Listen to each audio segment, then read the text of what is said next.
نبی کریم علیہ السلام نے عمرے کا ارادہ فرمایا، عمرے کا ارادہ فرمایا، احرام باندھا، صحابہ کرام نے بھی احرام باندھا، تقریباً 1400 صحابہ تھے حضور کے ساتھ، اور مقام حدیبیہ پہ پہنچ کر آپ کو خبر ملی کہ کافر جو ہیں وہ تو آپ کے ساتھ جنگ کرنے کا ارادہ رکھتے ہیں، کیونکہ کافروں کو کسی نے مخبری کی ہے، غلط خبر پھیلائی ہے، ان تک پہنچائی ہے کہ نبی کریم علیہ السلام تمہارے ساتھ جنگ کرنے کے لیے 1400 صحابہ کا لشکر لے کے آ رہے ہیں۔ حضور علیہ السلام نے فرمایا، صحابہ تم میں سے کوئی جائے اور مکہ والوں سے بات کرے، ہم لشکر لے کر نہیں آ رہے، آلات ضرب و حرب لے کے نہیں آ رہے، تیر و تلوار لے کے نہیں آ رہے، ہم تو احرام باندھ کے آ رہے ہیں۔ احرام کی حالت میں شکار کرنا منع ہے، احرام کی حالت میں کسی جاندار کو مارنا منع ہے، احرام کی حالت میں بال توڑنا منع ہے، سر کھجانا منع ہے، ہم تلوار کیسے چلائیں گے، ہم حالت احرام میں ہیں۔ حضرت ابوبکر صدیق رضی اللہ تعالیٰ عنہ، حضرت عمر فاروق، سارے صحابہ ساتھ ہیں، چونکہ حضرت عمر سخت طبیعت کے مالک تھے، جلالی طبیعت تھی۔ حضور علیہ السلام فرمایا، اے عمر تم جاؤ گے بات کرنے؟ تو حضرت عمر رضی اللہ تعالیٰ عنہ جلال میں کیا فرماتے ہیں، یا رسول اللہ میں بات کروں گا ان سے، اگر نہ مانے تو تلوار اٹھاؤں گا، یہ کر دوں گا، وہ کر دوں گا۔ حضور علیہ السلام نے فرمایا، نہیں، ہر جگہ جلال کام نہیں آتا، کہیں کہیں جمال بھی دکھانا پڑ جاتا ہے، جلال بھی ہونا چاہیے، جمال بھی ہونا چاہیے۔ اگر خالی جمال ہی ہو جلال نہ ہو تو پھر بھی کام نہیں بنتا، اگر خالی جلال ہی ہو جمال نہ ہو تو پھر بھی کام نہیں بنتا، دونوں چیزیں اکٹھی ہوں تو پھر بیڑا پار ہوتا ہے۔ حضور علیہ السلام نے فرمایا، اے عثمان تیری طبیعت ذرا نرم ہے، تو جا اور مکے والوں سے ہماری بات کر کہ یا رسول اللہ تعالیٰ کے رسول صلی اللہ علیہ وسلم جنگ کرنے نہیں آئے بلکہ عمرہ کرنے آئے ہیں، خانہ کعبہ کا طواف کریں گے، صفا مروا صحیح کریں گے، زیارت کریں گے اور آب زمزم پی کے عمرہ ادا کر کے واپس چلے جائیں گے، جنگ کرنے کے لیے نہیں آئے۔ حضور علیہ السلام نے جب بھیجا حضرت عثمان کے، چونکہ آپ کے قرابت دار بھی موجود تھے وہاں مکے میں، تو انہوں نے بڑی آؤ بھگت کی، بڑی عزت کی، بڑا استقبال کیا اور کہا، اے عثمان اگر تم چاہو تو عمرہ کر لو، خانہ کعبے کا طواف کر لو، صفا مروہ پہ صحیح کر لو، دوڑ لگا لو، آب زمزم پیو، عمرہ کرو، زیارت کرو، لیکن اگر تم یہ کہو کہ ہم نبی پاک عمرہ کرنے دیں گے تو یہ بات ہم نہیں ہونے دیں گے، نبی پاک کو ہم نے عمرہ کرنے نہیں دینا، اس لیے تم چاہو تو جا کے خانہ کعبے کا طواف کر لو۔ حضرت عثمان غنی بالکل حدیث کے الفاظ ہیں، حضرت عثمان غنی رضی اللہ تعالیٰ نے فرمایا، اے مکے کے کافرو، اگر حضور علیہ السلام آج خانہ کعبے کا طواف نہیں کریں گے تو عثمان بھی خانہ کعبے کا طواف نہیں کرے گا، عثمان بھی خانہ کعبے کا طواف نہیں کرے گا۔ ہم جب بات کرتے ہیں تو اپنی طرف سے کر دیتے ہیں، یہ بات تو ایسے ہے تو یہ بات تو فلاں ہے، دین پڑھے تو پتہ چلے کہ صحابہ کرام نے عبادات کو مصطفیٰ کی عظمت پہ قربان کر دیا۔ حضرت علی حضور علیہ السلام کی گود میں، حضور علیہ السلام حضرت علی کی گود میں سر رکھ کر آرام فرما رہے ہیں، نماز اثر ادا کر لی، لیکن حضرت علی نے ادا نہیں کی، حضرت علی نے ادا نہیں کی، اوپر سے وقت جا رہا ہے، سورج غروب ہو رہا ہے، حضرت علی کی آنکھوں میں آنسو آ گئے، چہرے کا رنگ بدل گیا۔ حضور علیہ السلام نے اپنی مقدس آنکھیں کھولی، فرمایا، علی کیا بات ہے، کیوں آنکھوں میں آنسو آ گئے، چہرے کا رنگ جو ہے زرد پڑ گیا۔ عرض کی، یا رسول اللہ عصر کی علی نے کبھی نماز اپنی قضا نہیں کی، آج علی کی عصر قضا ہو رہی ہے، سورج غروب ہو رہا ہے۔ حضرت علی چاہتے تو کہتے کہ اے اللہ کے رسول آپ نے تو نماز پڑھ لی، میں نے نماز نہیں پڑھی، آپ ایسا کریں آپ وہاں جا کے لیٹ جائیں، وہاں جا کے آرام کریں تو میں نماز پڑھ لوں۔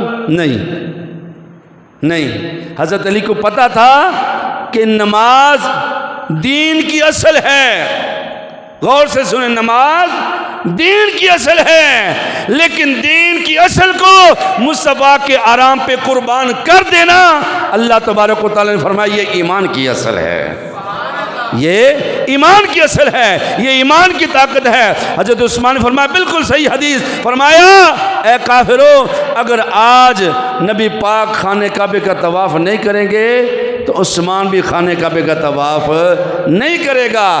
عثمان طواف تبھی کرے گا جب حضور علیہ السلام طواف کریں گے، اس لیے آج میں بھی طواف نہیں کروں گا۔ جب ان سے تلخ کلامی ہوئی تو انہوں نے حضرت عثمان کو بھی روک لیا۔ ادھر جو ہے وہ خبر مشہور ہو گئی کہ حضرت عثمان شہید کر دی گئی ہیں۔ مکے والوں سے لڑائی ہوئی اور اس لڑائی میں حضرت عثمان شہید ہو گئے۔ اب حضور علیہ السلام نے فرمایا اے صحابہ، خبر ملی ہے کہ حضرت عثمان شہید کر دیے گئے ہیں، اب بتاؤ کیا کیا جائے؟ حضرت عثمان کا اگر بدلہ ہم لے تو میرا ساتھ دو گے؟ تو صحابہ کرام نے عرض کی یا رسول اللہ آپ اشارہ کریں ہم آپ کا ساتھ دیں گے۔ حضور علیہ السلام نے پھر اپنا ہاتھ آگے بڑھایا اور فرمایا آؤ پھر میرے ہاتھ پہ بیعت کرو۔ اللہ تعالیٰ نے اس کا ذکر قرآن پاک میں فرما دیا، اس واقعے کا ذکر اللہ نے قرآن میں فرما دیا کہ اللہ تعالیٰ کے محبوب علیہ السلام جب صحابہ کرام سے بیعت لے رہے تھے تو اللہ تعالیٰ کیا فرماتا ہے؟ رب العالمین نے قرآن میں ارشاد فرمایا ان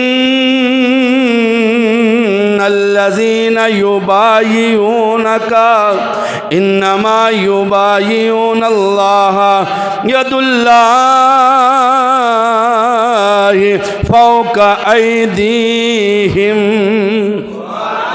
رب العالمین نے فرمایا اے محبوب صلی اللہ علیہ وسلم، یہ سورہ فتح ہے، 26واں سپارہ ہے۔ اللہ تبارک و تعالیٰ اس رکوع میں بیعت کا ذکر فرمایا، اگلے رکوع میں یہ فرمایا درخت کے نیچے بیٹھ کر اے محبوب صلی اللہ علیہ وسلم جو تیرے ہاتھ پر صحابہ کرام بیعت کر رہے تھے، اے محبوب وہ تیرے ہاتھ پہ بیعت نہیں کر رہے تھے، وہ تو اللہ کے ہاتھ پہ بیعت کر رہے تھے۔ ہاتھ کدھا ہے؟ نبی پاک دا۔ کدھا ہاتھ ہے؟ اللہ کی فرماندہ ہے، اے اللہ دا ہاتھ ہے۔ ہاں شرک ہویا کہ نہ ہویا؟ اے جی نبی پاک نو پکارنا نہیں چاہیے، نبی پاک کو منگنا نہیں چاہیے۔ میں کہ اللہ تے فرماندہ ہے نبی دا ہاتھ میرا ہاتھ۔ دوسری جگہ پہ اللہ تبارک و تعالیٰ نے فرمایا اے محبوب صلی اللہ علیہ وسلم ان کافروں پہ آپ پتھر ماریں، ان کافروں پہ آپ کنکریاں ماریں۔ جب جنگ بدر ہو رہی تھی حضور علیہ السلام نے ریت میں سے ایسے ہاتھ بھرا، آپ کے ہاتھ میں مٹی بھی آ گئی، آپ کے ہاتھ میں ریت کے ذرات بھی آ گئے، آپ کے ہاتھ میں کنکریں بھی آ گئی۔ کنکری مارنے کے عمل کو کہتے ہیں رمی۔ حاجی جو شیطان کو کنکریاں مارتے ہیں اس کو کہتے ہیں رمی، رمی جمار، شیطان کو کنکریاں مارنا۔ اللہ تبارک و تعالیٰ نے فرمایا وَمَا رَمَيْتَ إِذْ رَمَيْتَ وَلَكِنَّ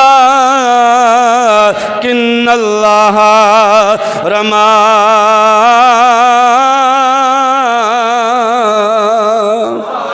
فرمایا اے اللہ کے رسول جب آپ نے کنکریاں ماری، جب آپ نے پتھر مارے، کافروں کی طرف مارے، وَمَا رَمَيْتَ آپ نے نہیں مارے۔ اللہ نے کیا فرمایا؟ اے محبوب جب آپ نے کافروں کو پتھر مارے آپ نے نہیں مارے، وَلَكِنَّ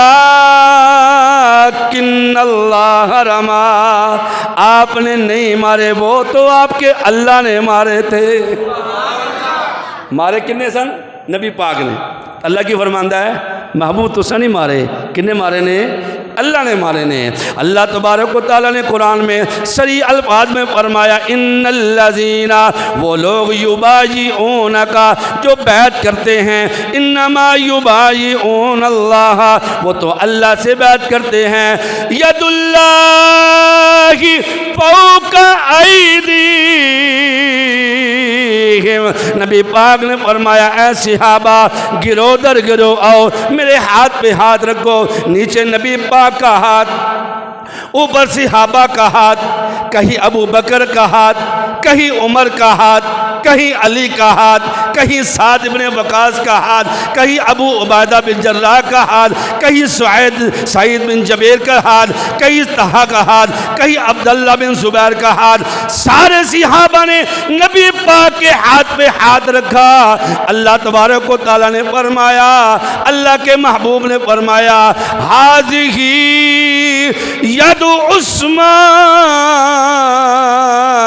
اور یہ صحابہ میری بیعت کرنے والوں، یہ میرا ہاتھ ہے، یہ تم سب کا ہاتھ ہے، اور یہ میرے عثمان کا ہاتھ ہے، یہ میرے عثمان کا ہاتھ ہے۔ اب اللہ قرآن میں فرما رہا ہے، 26واں سپارہ ہے، سورہ الفتح ہے، آیت نمبر 10 ہے۔ اللہ فرماتا ہے اے محبوب اب یہ تو بتاؤ یہ صحابہ کے ہاتھوں کے اوپر کس کا ہاتھ ہے؟ نبی پاک نے عرض کی یا اللہ میرا ہاتھ ہے۔ اللہ نے فرمایا محبوب تیرا ہاتھ نہیں، ید اللہ فوق ایدیہم، اے محبوب ان ہاتھوں پہ تیرا ہاتھ نہیں، اللہ کا ہاتھ ہے۔ او دے ہاتھ رب اپنے ہاتھ آنکھیں، او دے ہاتھ رب اپنے ہاتھ آنکھیں، ہووے کافر جیڑا وکھ آنکھیں۔ اللہ تعالیٰ عمل کی توفیق عطا فرمائے۔ وما علینا الا البلاغ۔